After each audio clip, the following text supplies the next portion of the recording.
There is nothing bigger or older than the universe.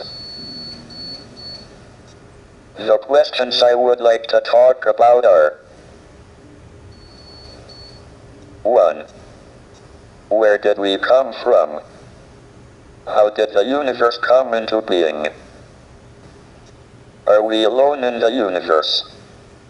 Is there alien life out there? What is the future of the human race? Up until the 1920s, everyone thought the universe was essentially static and unchanging in time. Then it was discovered that the universe was expanding. Distant galaxies were moving away from us. This meant they must have been closer together in the past.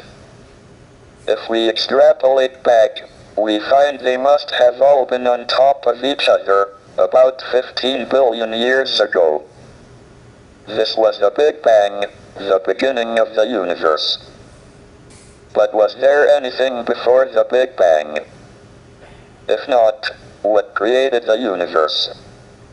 Why did the universe emerge from the Big Bang the way it did? We used to think that the theory of the universe could be divided into two parts.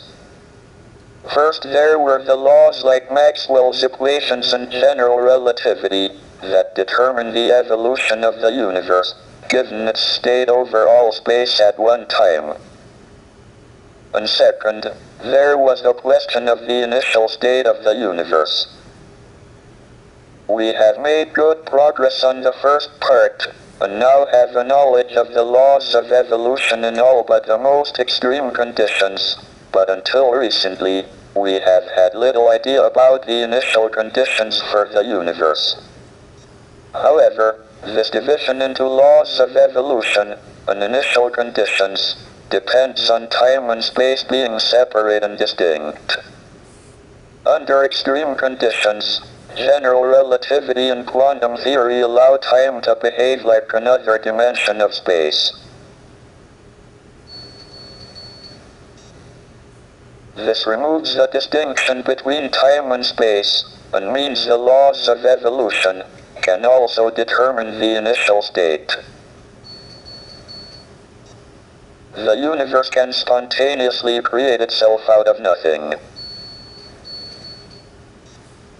Moreover, we can calculate the probabilities that the universe is created in different states. These predictions are in excellent agreement with observations by the WMAP satellite of the cosmic microwave background, which is an imprint of the very early universe. We think we have solved the mystery of creation. Maybe we should patent the universe and charge everyone royalties for their existence. I now turn to the second big question: are we alone, or is there other life in the universe?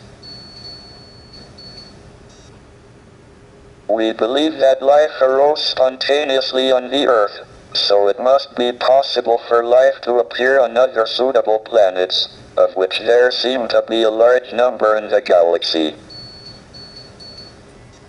But we don't know how life first appeared. We have two pieces of observational evidence on the probability of life appearing. The first is that we have fossils of algae from 3.5 billion years ago.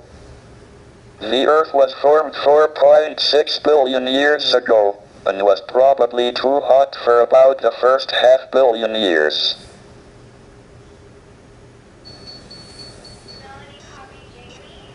So life appeared on Earth within 500 million years of it being possible, which is short compared to the 10 billion year lifetime of a planet of Earth type.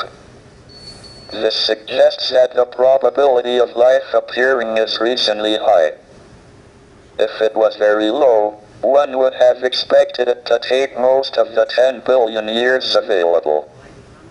On the other hand, we don't seem to have been visited by aliens. I am discounting reports of UFOs. Why would they appear only to cranks and weirdos?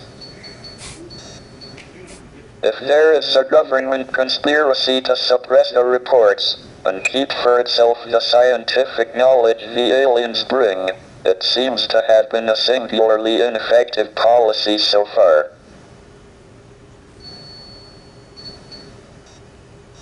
Furthermore, despite an extensive search by the SETI project, we haven't heard any alien television quiz shows. This probably indicates that there are no alien civilizations, at our stage of development, within a radius of a few hundred light years.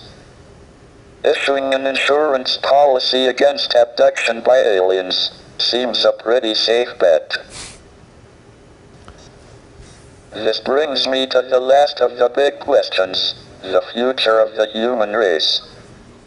If we are the only intelligent beings in the galaxy, we should make sure we survive and continue. But we are entering an increasingly dangerous period of our history. Our population and our use of the finite resources of planet Earth are growing exponentially, along with our technical ability to change the environment for good or ill. But our genetic code still carries the selfish and aggressive instincts that were of survival advantage in the past. It will be difficult enough to avoid disaster in the next 100 years, let alone the next 1,000 or million. Our only chance of long-term survival is not to remain inward-looking on planet Earth, but to spread out into space. The answers to these big questions show that we have made remarkable progress in the last 100 years. But if we want to continue beyond the next 100 years, our future is in space. That is why I'm in favor of manned, or should I say, personed, space flight.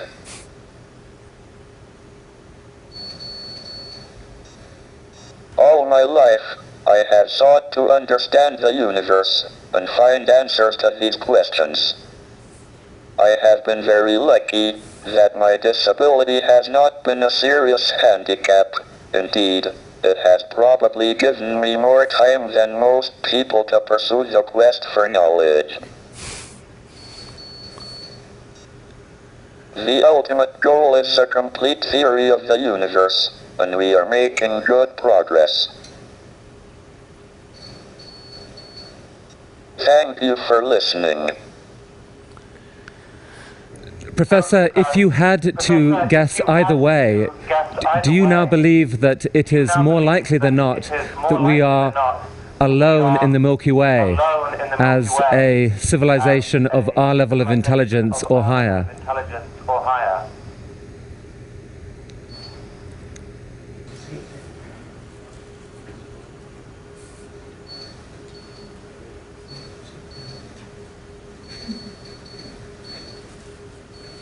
This answer took 7 minutes and really gave me an insight into the incredible act of generosity this whole talk was for Ted.